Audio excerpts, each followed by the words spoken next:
Et salut tout le monde. Alors petite vidéo sur le nouveau Goldorak de Hachette collection Italie qui arrivera peut-être chez nous par la suite, mais on verra ça durant la vidéo. En attendant, je vais commencer par remercier la chaîne History BD pour leur coup de publicité qu'ils m'ont fait dans leurs vidéos qui présentent leur collection qu'ils ont en cours chez Altaïa, Hachette, etc. Du coup, c'est vrai que moi, de mon côté, j'ai pas l'occasion de parler de BD en général ou de littérature. Mais du coup, voilà, je vais en profiter dans cette vidéo pour leur faire une petite publicité à mon tour. Et voilà, comme ça me fait plaisir aussi. Donc voilà, donc du coup, History BD, c'est présenté par Sandrine et Jérôme. Un duo assez comique parce que ils arrêtent pas de se chamailler, mais en même temps ils ont une grande connaissance, c'est des fins connaisseurs en BD et littérature. J'ai appris en fait pas mal de choses dans leurs vidéos, notamment des anecdotes sur les BD Lucky Luke. Ce que j'aime bien enfin, dans leurs vidéos, du coup, c'est tout ce qui est en rapport avec les BD Tintin, Astérix, Lucky Luke aussi, enfin tout ça, tout ça. Toutes les, toutes les BD que j'ai pu lire quand j'étais gamin, quoi. Mais du coup, voilà, donc si vous êtes intéressé par le monde de la BD ou de la littérature, n'hésitez pas à vous abonner à leur chaîne, ça leur ferait super plaisir. Et voilà, du coup. Allez, sur ce, on va commencer la vidéo. Donc la vidéo, on va commencer par afficher la vidéo. Donc on a eu deux toutes petites vidéos qui vont nous montrer un peu plus sur le Goldorak de Hachette, collection Italie, hein, toujours en Italie. Hop, donc on va checker ça. Enfin, on va regarder les deux vidéos et après j'en parlerai plus en détail. Donc comme ça, voilà.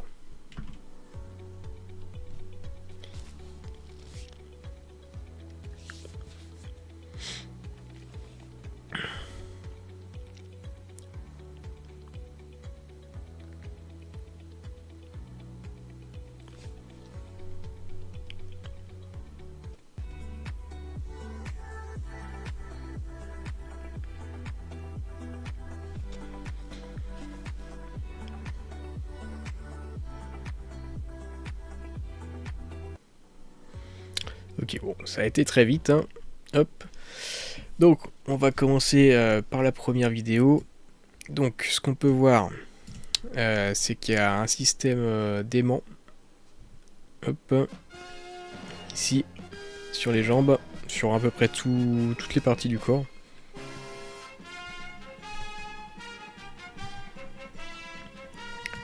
On peut voir, hop, que ça s'aimante, hein, évidemment.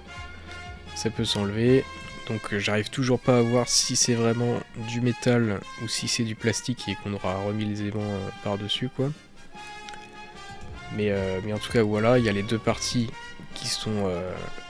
qu'on voit, enfin, on voit l'intérieur des deux parties par des deux côtés.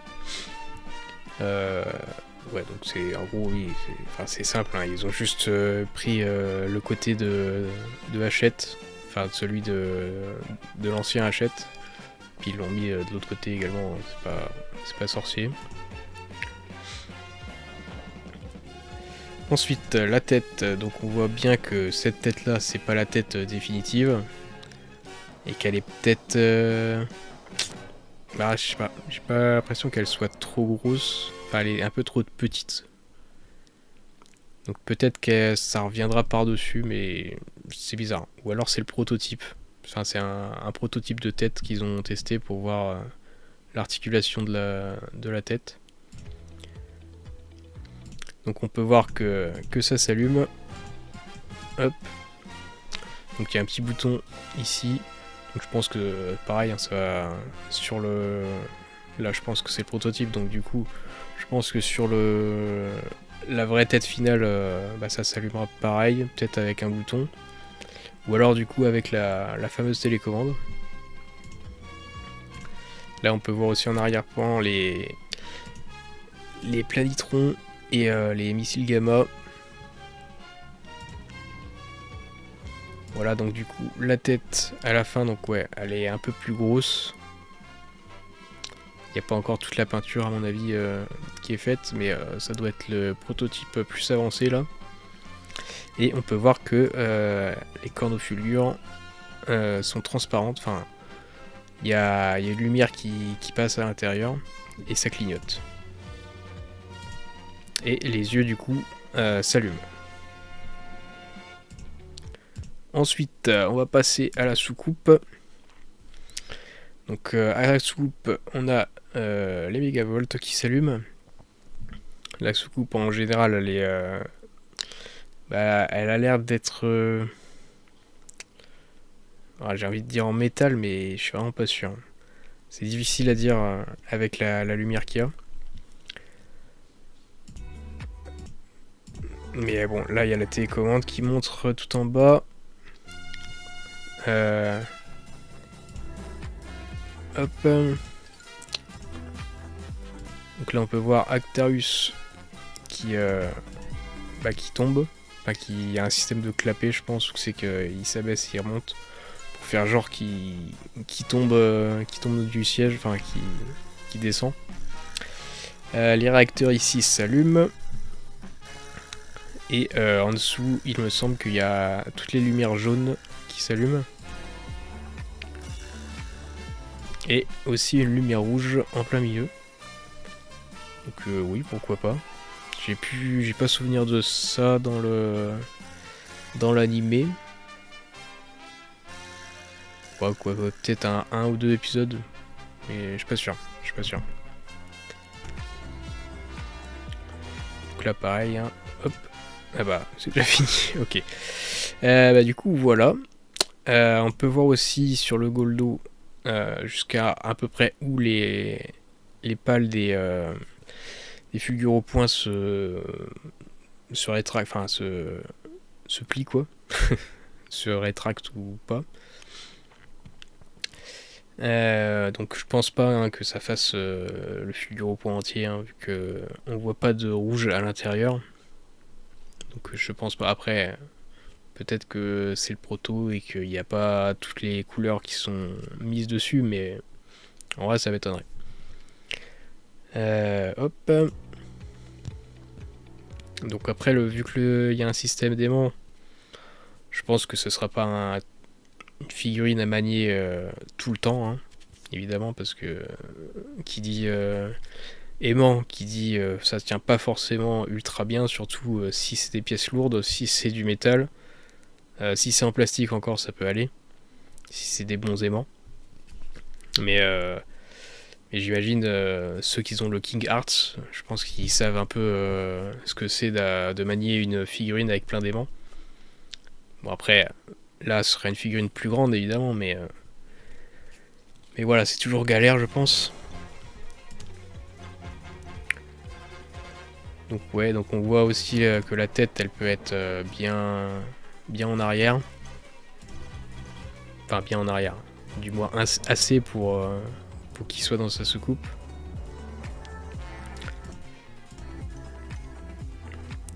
Et là du coup, vu que sur la dernière image ils ont montré qu'ils avaient déballé la télécommande, je pense que ça pourrait fonctionner. Ça pourrait fonctionner avec une télécommande.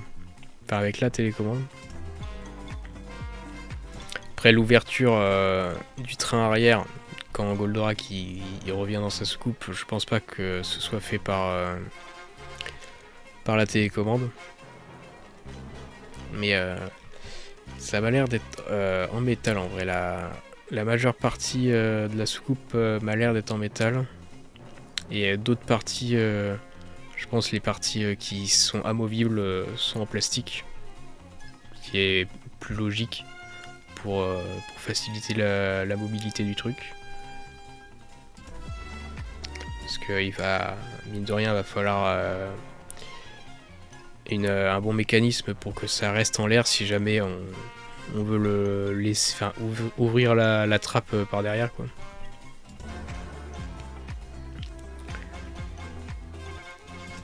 Mais voilà. Du coup, voilà, bah dites-moi ce que vous en pensez dans les commentaires. Moi, bon, j'estime, enfin je pense que si jamais Hachette France font un test, je pense qu'ils vont le faire au bout de... allez, presque au bout de 1 an, peut-être un peu moins. Genre peut-être fin d'année là, ils vont peut-être faire un test en France. Et pour l'année prochaine, commencer le Goldo, j'imagine. Enfin voilà, c'est comme ça que je vois un peu les choses. Donc voilà, donc dites-moi ce que vous en pensez en commentaire. Si vous serez prêt à vous abonner du coup pour avoir tous les cadeaux, avoir un Goldo avec une télécommande, la soucoupe de 95 cm de largeur, un Goldo 55 cm il me semble, qui est articulé, qui s'allume, qui a les cordes au fulgure et tout. Bon, pas les pluvonium, mais, mais voilà, c'est pas mal quand même déjà. Le plastron, ils nous l'ont pas encore montré, je sais pas s'il est en lumineux. Mais bon, d'après la télécommande, il y aura du son aussi. Donc, il reste à voir où c'est qu'ils vont mettre le son. Mais voilà. Donc, n'hésitez pas, hein, dites-moi tout en commentaire. N'hésitez pas à liker, à partager la vidéo si ça vous a plu. Et à vous abonner si vous voulez plus de contenu sur Goldorak. Mais voilà. Allez, sur ce, je vous dis à la prochaine. Des bisous et ciao tout le monde!